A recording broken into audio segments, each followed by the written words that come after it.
সারা ভারতবর্ষে বাঙালি প্লেয়ারদের ট্যালেন্ট কিন্তু অত্যাধিক বেশি।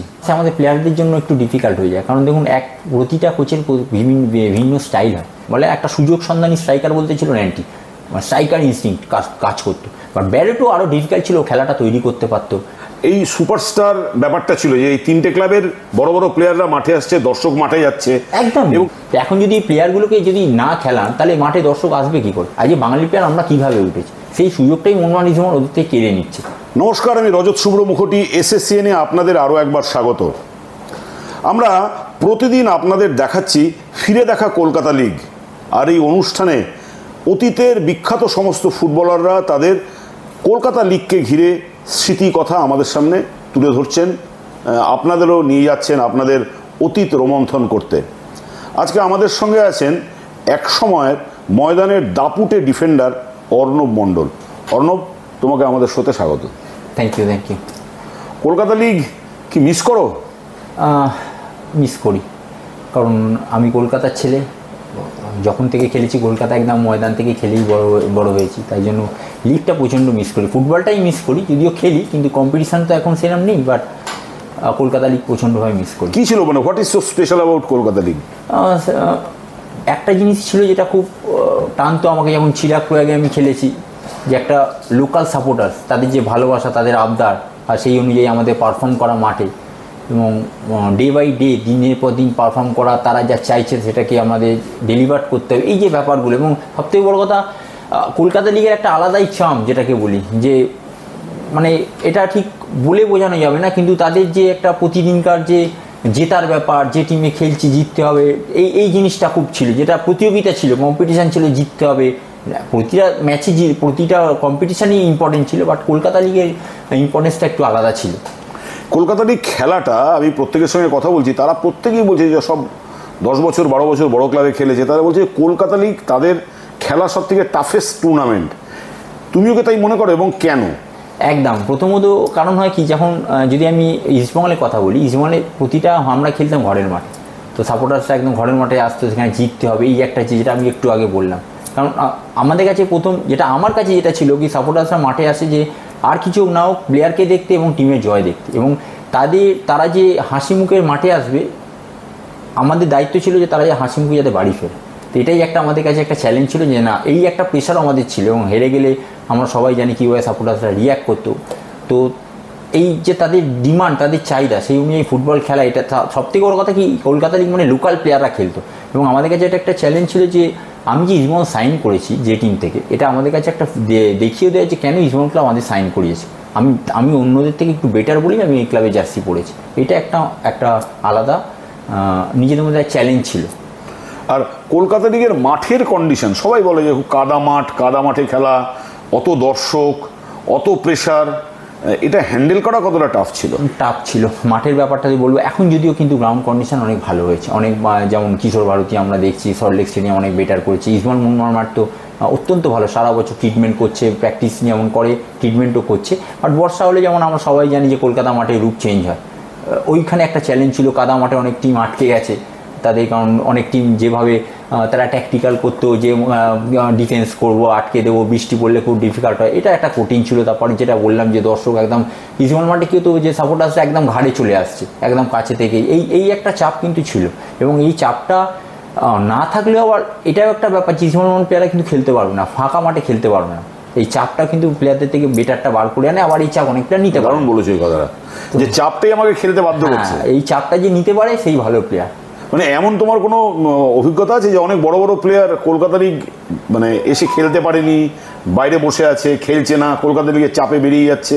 অ্যাকচুয়ালি এটা হয়েছে কি, যারা আউটস্টেশন যারা ছেলেরা ছিল, তারা এখানে এসে একটু, যেটা বললাম কাদা মাঠে প্রবলেম হয়, টিমের সঙ্গে মানাতে একটু টাইম লাগে, এরকম অনেক প্লেয়ার কি দেখা গেছে একটু স্ট্রাগল করতে আমাদের সময়। বাট যত ডে বাই ডে, দিন বাই দিন গেছে, এটা তাদের যারা আদার্স প্লেয়ার্স আছে, তাদেরও ওটা দায়িত্ব হয় যে ওদেরকে কী করে সাপোর্ট করবে, কীভাবে খেলাবে। কোচও থাকে যে টাইমে তাদেরকে খেলিয়ে টিমে একটু মানিয়ে নেওয়া।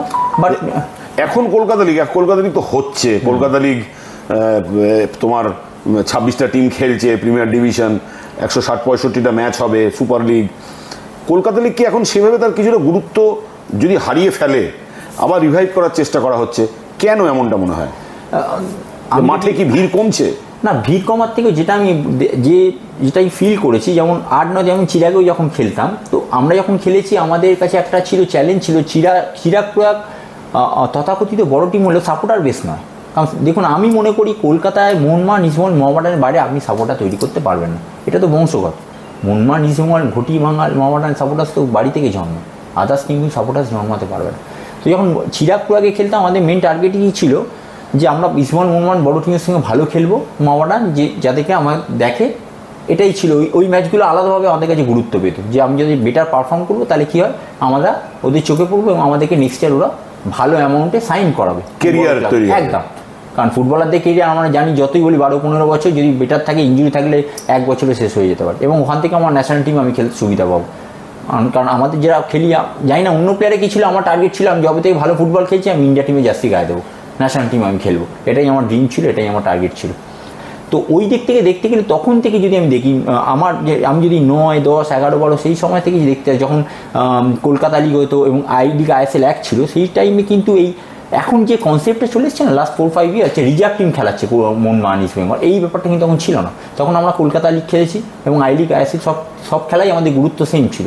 এই জায়গাটা একটু আমার মনে হয় মোহনবাগান, ইস্টবেঙ্গল একটু দায়িত্ব আছে, তারা ফার্স্ট টিমের প্লেয়ারদের না খেলানোই এবং কলকাতা লিগের যে গুরুত্ব তাদের কাছে আমার মনে হয় অনেকটা কমে এসছে। তাদেরকে এই জায়গাটা যদি গুরুত্ব দেয়, তাহলে আদার্স যে বাঙালি প্লেয়াররা যে ক্লাবে খেলছে তাদের কাছেও এটা কিন্তু গুরুত্ব পাবে। কারণ গুরুত্ব পাবে কি, আমি যে কথাটা বললাম, তারা যদি মোহনবাগান জীবনকে ফেস করে তাহলে কিন্তু, এবং ফার্স্ট টিমের যদি কিছু প্লেয়ার খেলে, তখন দেখুন মাঠে সাপোর্টার্সরা আসে কী করতে, প্লেয়ারকে দেখতে। আর যদি মোহনবাগান তাদের কিছু 5-6টা নামি প্লেয়ারকে খেলায়, ইস্টবেঙ্গল যদি তাদের ফার্স্ট টিম 5-6টা, তাহলে কিন্তু সাপোর্টার্স হবে, সেই জায়গায় রিজার্ভ টিম খেলাচ্ছে, তাহলে তারাই গুরুত্ব দিচ্ছে না। বাকি যা কলকাতা লিগের যে টিম আছে, বাকি ছোট টিম যাদের বলা হয়, হ্যাঁ ছোট টিম, তো ছোট টিম বলি, তাদের কাছেও তো একটা সুযোগ থাকবে। আজ যে বাঙালি প্লেয়ার আমরা কীভাবে উঠেছি, সেই সুযোগটাই মোহনবাগান, ইস্টবেঙ্গল ওদের থেকে কেড়ে নিচ্ছে। আমার মনে হয় ফেস করতে দেওয়া উচিত, সেই জায়গাটা থেকে আমার মনে হয় মোহনবাগান, ইস্টবেঙ্গল দায়িত্ব নেওয়া উচিত। এবং আমি কেন খেলাবো না, আমি যদি আমার প্লেয়ারদের যদি ম্যাচ টাইম না দিই, আমি এত প্লেয়ার নিচ্ছি কেন, আমি ডুরান্ডে খেলাচ্ছি না ফার্স্ট টিমকে, আমি সুপার কাপে আমি দেখলাম কী অবস্থা, করতে হয় করলো, জাস্ট মানে নিয়ম রক্ষার মতো করে দিয়ে চলে শুধু ISL।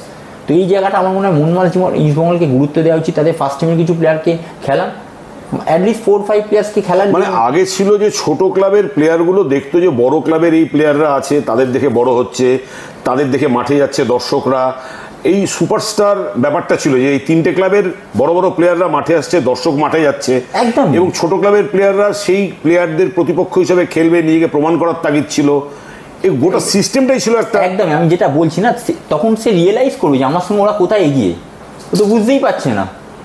আজকে আমি যদি দেখি মোহনবাগান লিস্টার্ন খেলছে, মনবীর খেলছে কলকাতা লিগ, ওর এগেনস্টে যখন জর্জের, এরিয়ান্স বলুন, ডায়মন্ড হারবার, তার ডায়মন্ড হারবার প্লেয়ার আছে, কালীঘাট, আমি কয়েকটা টিমের নাম বললাম, বা বাকি যারা কলকাতা টিমে আছে তারা তখন রিয়েলাইজ বুঝতে পারবে যে ওরা আমার কোথায় এগিয়ে, আমি কেন পিছিয়ে। আমরা বলছি না বাঙালি ছেলে নিচ্ছে না, আরে একসাথে ফেলে তখন বুঝতে পারবে যে বাঙালি ছেলেরা কোথায় পিছোচ্ছে, কেন আমি পারছি না। যখনই ফেস না করছি তাহলে কী করে হবে, এবং ফেস করার পর যখন মোহনবাগান, ইস্টবেঙ্গল দেখবে যে ওই ছেলেটাই আমার টিমের এগেন্স্টে ভালো খেলেছে, তখন কিন্তু মোহনবাগান, ইস্টবেঙ্গল অফিসিয়াল রিয়েলাইজ করবে যে না এই ছেলেটা কিন্তু খেলতে পারছে, ও প্রেশারটা নিতে পারছে, এদের এগেন্স্টে ভালো খেলছে। যতক্ষণ না ফেস করাচ্ছি তখন তো আমি না এখন পাচ্ছে না। এবং তো একটা সময় ছিল কলকাতা লিগ কারা খেলছে, এখন তো মানে মাঠে দর্শক, তোমার কি মনে হয় যে স্টার প্লেয়ারের একটা বড় ভূমিকা আছে? একদমই, আমি যদি অল ওভার ওয়ার্ল্ডে আপনি দেখেন, আমি যদি ইউরোপের লিগেও দেখি, লিভারপুল থেকে শুরু করে আর্সেনাল, ম্যানচেস্টার সিটি, ওদিকে আমি যদি বার্সেলোনা, রিয়াল, সব দিকে আপনাকে জিজ্ঞেস করি, কেউ যদি বলে আমি ক্লাব তো দেখছি, তার সঙ্গে প্লেয়ারও দেখতে ভালোবাসে, ওই জন্যই টিভি চালিয়ে বসে থাকে। লিভারপুলে সালাকে দেখার জন্য, আর্সেনালে আছে আপনার ওডেগার্ড আছে, রাইস আছে, ওদিকে বার্সেলোনা, রিয়াল, যতদিন রোনাল্ডো, মেসি ছিল ওদের দেখার জন্য বসে থাকতো, এখন ইয়ামাল এসছে। তো কলকাতা লিগে যখন মোহনবাগান, ইস্টবেঙ্গল যতদিন ব্যায়াটো খেলেছে, আপনার র্যান্টি এদিকে ছিল, ওডাফা খেলেছে, এদের দেখতে তো মাঠে এসছে, পুরোনো দিনে বাইচুলকে দেখতে এসছে, চিমাকে দেখছে, এদেরকে ভালোবাসতো, মাঠে দর্শক আসতো। তো এখন যদি এই প্লেয়ারগুলোকে যদি না খেলান তাহলে মাঠে দর্শক আসবে কী করে? তাহলে কি সেই চাম যেটা বলে না কলকাতা লিগে, যেটা একটা ছিল যে আজকে আমরা ম্যাচ দেখতে যাবো, কলকাতা লিগে যে এনভায়রনমেন্ট পড়ি, সেটাই পুরো নষ্ট, অফিস হাফ ছুটি করে ছাতা নিয়ে চলে যাচ্ছে। তারপর কলকাতা লিগ এখন ডিস্ট্রিক্টও মাঠে ছড়িয়ে গেছে, চারিদিকে অনেক নৈহাটি খেলা দিচ্ছে, কলকাতার বাইরে চলে যাচ্ছে খেলাগুলো। তা আমার মনে হয় সব কিছু একটা সিস্টেমটাকে একটু চেঞ্জ করা দরকার। আর এখানে মোহনবাগান, ইস্টবেঙ্গল, মোহামেডানের দায়িত্বটা অনেক বড় আমার মনে হয়। আমাকে একটা কথা বলো, তোমার এই কলকাতা লিগ খেলার সেরা অভিজ্ঞতার অসংখ্য অভিজ্ঞতা আছে, একদম মেমোরেবল ইনসিডেন্ট কি? দেখ এইটা হয়তো ইস্টবেঙ্গল খেলার নিরিখে নয়, আমি চিরাগে খেলতাম। ওভারঅল হ্যাঁ, ওই চিরাগে খেলার ক্ষেত্রে কি আমি মানে আমরা যতদিন দেখে এসেছি মোহনবাগান ইস্টবেঙ্গল বাইরে কিন্তু লিগ কেউ পায়নি, যেমন ইস্টবেঙ্গল টানা লিগ পেয়ে গেছে। তো এর বাইরে কিন্তু চিরাগই একমাত্র টিম ছিল তখন আমাদের টিমে। তখন আমাদের ডু ছিল সেন্ট্রাল ডিফেন্ডার, ডেনসান ছিল, ইন্ডিয়ান অসিন্দা ছিল। সেই সময় কিন্তু একটা টাইম চলে এসেছিল, আমরা একটা ম্যাচ ছিল মোহনবাগানের সাথে যেখানে আমরা ড্র করলেই আমরা চ্যাম্পিয়ন হব, সেই জায়গা থেকে আমরা 1 গোলে হেরে যাই। অসীম পেনাল্টি পেয়েছিল ওই ম্যাচটা কি? ওটা ওই আপনার একটা পেনাল্টি যেটা গিফট করেছিল আমরা সুয়েকাকে পেনাল্টি দেওয়া হয়েছিল, যার জন্য আমরা হেরে গেছিলাম 1 গোলে, আমরা 9 জন হয়ে গেছিলাম। ওটা আমার খুব মানে স্মরণীয় হয়ে থাকে কলকাতা লিগ। কারণ যে ইস্টবেঙ্গল মোহনবাগানের বাইরে থেকে চিরাগ বহুদিন পর একটা ট্রফিটা পেত কলকাতা লিগ, এবং আমরা এক ঝাঁক বাঙালি প্লেয়ার ছিলাম চিরাগে তখন। তো এইটা একটা আমার খুব এখনও মানে চিরাগ খেলতে এটা আমার মনে পড়ে যায়। তারপরে ইস্টবেঙ্গলে এসে তো আমি টানা 7 বার আমি কলকাতা লিগ চ্যাম্পিয়ন হয়েছি কন্টিনিউয়াস। আমি অতদিন খেলেছি, একবারও দেখতে পিছনে ফিরে দেখতে হয়নি, আমরাই চ্যাম্পিয়ন হয়েছিলাম। তো এই চ্যাম্পিয়ন হওয়া, কলকাতা লিগ চ্যাম্পিয়ন হচ্ছে, এটা কতটা একটা আমাকে ক্লাব সাইন করাচ্ছে ভালো পারফর্ম করার জন্য, ট্রফি দেওয়ার জন্য। তো সেটাই করতে পেরেছি। যেমন ইস্টবেঙ্গল আমি প্রথম বছর খেলেছি, প্রথম আমার বড় টুর্নামেন্ট ছিল ইস্টবেঙ্গল হয়ে ফেডারেশন কাপ, যেটা আমি প্রথম টুর্নামেন্ট যে 2012 ডেম্পোর সঙ্গে শিলিগুড়িতে। তো যেটা আমার গোল হলো ইকুলাইজ হলো, ওখান থেকে আমি জিতেছিলাম। তো আমার ক্লাব তো ওই জন্যই সাইন করায় যে আমি যাতে ট্রফি জিতে পারি, ভালো পারফর্ম করতে পারি। আচ্ছা একটা কথা বলো তো, তুমি তো এই টানা এত বড় ক্লাবের হয়ে খেলেছো কলকাতা লিগ, প্রতিপক্ষের স্ট্রাইকার বা প্রতিপক্ষের কোন প্লেয়ারদের দেখলে ভয় লাগতো, পেটে গুড়গুড় করতো? দেখুন ওই জিনিসটাও আমার খুব একটা বলবো না, বাট 9-10 যেমন আমি অন্য স্ট্রাইকার বা ওদেরকে নিয়ে ভাবতাম, যেটা এটা আমি মনে করি যে এটা কোনো প্লেয়ারের দরকার মানে উচিত নয় যে এগেইনস্ট টিমের প্লেয়ারকে দেখে তুমি ভাবো। তুমি নিজের প্রিপারেশান করো, অন্যকে নিয়ে ভেবো না, তাহলে তুমি তোমার যে উইকনেস সেটা ধরা পড়বে। তুমি নিজেকে এমন তৈরি করো যাতে নিজেকেই ওরমভাবে তৈরি করা উচিত যে অপোনেন্ট প্লেয়ারকে দেখে তুমি ওকে না রিস্ট করো ও কী করছে না করছে, তুমি নিজেকে স্ট্রং বানাও। বাট এই দিক দিয়ে আমি মনে করি আমার একটু স্ট্রাগল করেছিল। ব্যারাটোকে দেখলে আমার ও যে একটু হলেও আমার জড়তা ছিল। ব্যারাটো কী ছিল ব্যারাটো স্পেশাল? দেখুন সবথেকে বড় কথা, ওকে মার্ক করা খুব ডিফিকাল্ট। ব্যাটও বক্সে ছিল, কখনো নিচে নেমে আসতো, একটু উইথড্রল হয়ে যেত, ড্রপ করতো, লিঙ্ক আপ করার চেষ্টা করতো। মানে একভাবে ও সবথেকে বড় কথা, ও কোনো ফিক্স ছিল না, ও পুরো রোটেট করতো। এবং সবথেকে বড় কথা গুণ ছিল গোল করার পর নিচের ডিফেন্সে নেমে যেত, নিজের টিমকে মানে ওই কমিটমেন্ট যেটা ছিল। এবং এরিয়াল বল খুব বক্সের মধ্যে খুব ডিফিকাল্ট ওকে মার্ক করা। ফিজিক্যালি এতটাই স্ট্রং ছিল এবং টেকনিক্যাল এবিলিটি ওর প্রচণ্ড ভালো। ব্যারেটো কে বেটার ছিল, ব্যারেটো না র্যান্টি মার্টিন? এইটা বলা খুব কঠিন। মানে তুমি র্যান্টিকে প্রাইমে তোমার সাথে দেখেছো, আর ব্যারেটো শেষ দিকে। আমি যেটা র্যান্টি একটু বক্স স্ট্রাইকার, ও অতটা ড্রপ করতে ভালোবাসতো না। বক্স ইনসাইড দ্য বক্সের আশেপাশে র্যান্টি প্রচণ্ড মানে ডিফিকাল্ট টু মার্ক। ও গোলটা খুব ভালো ছিল, বলে একটা সুযোগ সন্ধানী স্ট্রাইকার বলতে ছিল র্যান্টি, স্ট্রাইকার ইনস্টিংক্ট কাজ করতো। বাট ব্যারেটো আরও ডিফিকাল্ট ছিল, খেলাটা তৈরি করতে পারতো, ও লিঙ্ক করতে পারতো। আমার মনে হয় যদি ওভারঅল টোটাল ফুটবলার হিসেবে দেখি তাহলে ব্যারেটো, কারণ নাম্বার 9 যেমন ছিল, নাম্বার 10 ড্রপ করতে পারতো। বাট যদি নাম্বার 9 হিসাবে ধরেন বক্স স্ট্রাইকার, তাহলে আমি র্যান্টিকে আমি 10-এ 8 দেবো। বাট ব্যারেটোকে যদি বলেন যে ওভারঅল, তাহলে আমি 10-এ 9 দেবো ব্যারেটো ওভারঅল। দারুণ বললে। আর তোমার সঙ্গে খেলা মানে তুমি তো ডিফেন্ডার বড় হয়েছো দেখে, সুব্রত ভট্টাচার্য, মনোরঞ্জন ভট্টাচার্য এদের দেখে। আর তোমার পাশে খেলা সেরাকে ওগা তো one of the best defender বলতেন, খুব ঠান্ডা মাথার প্লেয়ার ছিল, একটা লিড করতে পারতো পিছন থেকে, গেম লিডিংটা ভালো ছিল। এবং সবথেকে বড় কথা, ওর অ্যান্টিসিপেশন খুব ভালো ছিল। ওটা যে হেভি স্পিডে অপারেট করতে তা না, বাট অ্যান্টিসিপেশন খুব ভালো ছিল। তো উগাকে আমি রেখেও যদি ওভারঅল বলেন, তাহলে আমি যতদিন আমার ফুটবল কেরিয়ার হয়েছে, আমি যতদিন খেলেছি, তাহলে আমি যদি একটু কলকাতা লিগ বা ইস্টবেঙ্গল বাইরে যাই, এটিকে আমার সঙ্গে যে ফার্স্ট ইয়ার হোসেমি খেলেছিল না, আমি কলকাতা লিগের যদি কলকাতা লিগ ধরেন, তাহলে উগা one of the best defender আমি যতদিন খেলেছি। ওকে ছাড়া একটা ডিফেন্ডার আমি চিরাগেও পেয়েছিলাম, ইস্টবেঙ্গলে পেয়েছিলাম, সেটা হচ্ছে বেলো রাজা। বেলো খুব ভালো ডিফেন্ডার ছিল। আর তুমি তো এই যে সময়টা মানে তোমার, আমি দেখছিলাম, একটু পড়াশোনা করছিলাম তোমাকে নিয়ে, তুমি একাধিক কোচের আন্ডারে খেলেছো। ট্রেভার মর্গান থেকে শুরু করে সুব্রত ভট্টাচার্য, একাধিক। কোন কোন কোচ তোমাকে, মানে সেই সময় কলকাতা লিগে কোচেদেরও একটা দারুণ লড়াই ছিল? লড়াই ছিল, আবার কোচেরা যখন আসে আমাদের প্লেয়ারদের জন্য একটু ডিফিকাল্ট হয়ে যায়, কারণ দেখুন প্রতিটা কোচের বিভিন্ন স্টাইল হয়, সেইখানে নিজেকে আবার মানিয়ে নেওয়া, আপনাকে অনেক ফ্লেক্সিবল হতে হবে। আপনাকে মানে হয়তো অনেক কোচ আপনাকে চাইবে হাই লাইন খেলতে, অনেক চাই ডিপে খেলতে, অনেক কোচ চাইবে লং বল খেলতে ডাইরেক্ট, অনেক কোচ চাইবে হয়তো নিজের মধ্যে খেলাটা রাখা। তো এইভাবে নিজেকে মানিয়ে নেওয়ার জন্য নিজেকেও একটু তৈরি হতে হয়, কারণ মর্গান একটু ডাইরেক্ট ফুটবল পছন্দ করতো, ও খুব একটা নিচে রিস্ক নেবে তা নয়, ও সেট আপটা ভালো ছিল, ডিফেন্সিভ সেট আপটা খুব ভালো ছিল, এবং হাফ মাঠে 3টে হাফের সঙ্গে রোটেশন করাতো, এবং খুব সিম্পল ওর ছিল মেথড। বল ধরো, তুমি উইং হাফকে খেলো, উইং ব্যাককে খেলো, সেন্ট্রাল মিড যে ফাঁকা আছে তাকে খেলো, তাড়াতাড়ি রিলিজ করে দাও। এলকো একটু বিল্ড আপ পছন্দ করতো, বিশ্বজিৎ ভট্টাচার্যকে পেয়েছিলাম আমি, সুব্রত ভট্টাচার্যকে চিরাগে পেয়েছিলাম। ওনার কাছেই বলতে পারেন যে একটু সাহস যেটা না উনি আমাদের মধ্যে দিয়েছিলেন, বাঙালি প্লেয়ারদেরকে উনি খুব ভালোবাসেন, রেফার করতে। এটা আমি বলতে পারি না যে বাঙালি প্লেয়ার যদি আমরা উঠে আসার ওনার একটা বড় অবদান, কারণ উনি সাহস করে খেলিয়েছিলেন। আপনাকে একটা জিনিস বলছি যে আপনি একটা ইয়াং প্লেয়ারকে যখন খেলাবেন, তো আপনি তো এমন নয় যে আপনি ম্যাচিওর হলেই তাকে খেলাবেন, তাহলে ইয়াং প্লেয়ার উঠবে কি করে? তো আপনার মধ্যে সেটাই দরকার আমার মনে হয় একটা কোচের, যে ঠিক আছে আমিও আজকে 10টার মধ্যে, এবার কখন কাকে খেলাচ্ছেন এটা একটা ব্যাপার হয়, 10টার মধ্যে একটা অনভিজ্ঞ প্লেয়ারকে আমি খেলালাম ইনএক্সপিরিয়েন্স, যদি আমার পয়েন্ট লুজ হয় সেই দায়িত্বটা আমি নিলাম, 3 পয়েন্ট যদি লুজ করে আমি নিলাম, সেই দায়িত্বটা থাকা উচিত। না খেলালে আপনার প্লেয়ার উঠবে না, আপনাকে প্রোটেক্ট করতে হয় প্লেয়ারকে, কখন খেলাবো না খেলাবো।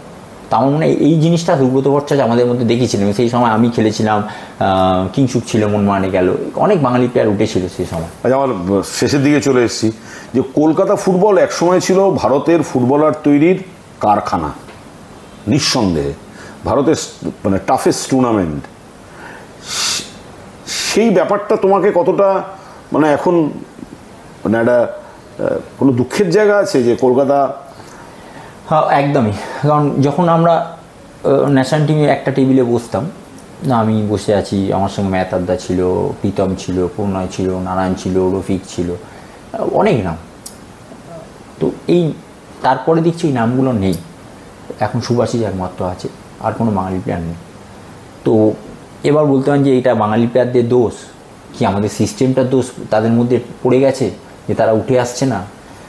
সেকেন্ডলি যে আমার এখান থেকে আই লিগের টিমও কম, যে তারা প্ল্যাটফর্ম পাচ্ছে না। আগে আমাদের প্ল্যাটফর্ম পাওয়াটা একটু সুবিধা ছিল, কি এখান থেকে কলকাতা থেকে 2-3টে টিম ছিল, এখান থেকে একবার ডায়মন্ড হারবারই কোয়ালিফাই করেছে আই লিগের জন্য, আর কোনো টিম নেই।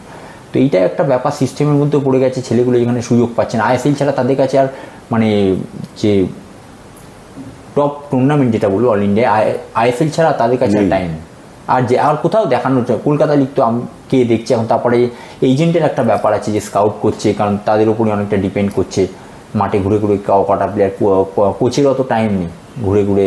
কারণ আমাদের সময় কিন্তু কলকাতা লিগ থেকে কনস্ট্যান্টাইন প্লেয়ার নিয়েছিল, 1-2 প্লেয়ার নিয়েছিল কলকাতা লিগে, খবর নিয়ে তখন নিয়েছিল। সেটা যে যা কোচের উপর ডিপেন্ড করে যে তার সিস্টেমে মানাচ্ছে কিনা, সে কোথা থেকে প্লেয়ার নেবে। কিন্তু বাঙালি প্লেয়ারদের জন্য এটা একটা সমস্যার কারণ হয়েছে। আমি মনে করি না তাদের এখন ট্যালেন্টের অভাব, আমি এখনও মনে করি যে সারা ভারতবর্ষে বাঙালি প্লেয়ারদের ট্যালেন্ট কিন্তু অত্যাধিক বেশি, কারণ খুব ব্রেন ইন্টেলিজেন্ট ফুটবলার কিন্তু বাংলায় অত্যাধিক, বাংলা, কেরালা, গোয়া আমি এগিয়ে রাখবো। একটু হলেও ফিজিক্যালি তারা এগিয়ে পড়েছে, যেই জন্য নর্থ ইস্টের প্লেয়ার অনেকটা পেরিয়ে গেছে।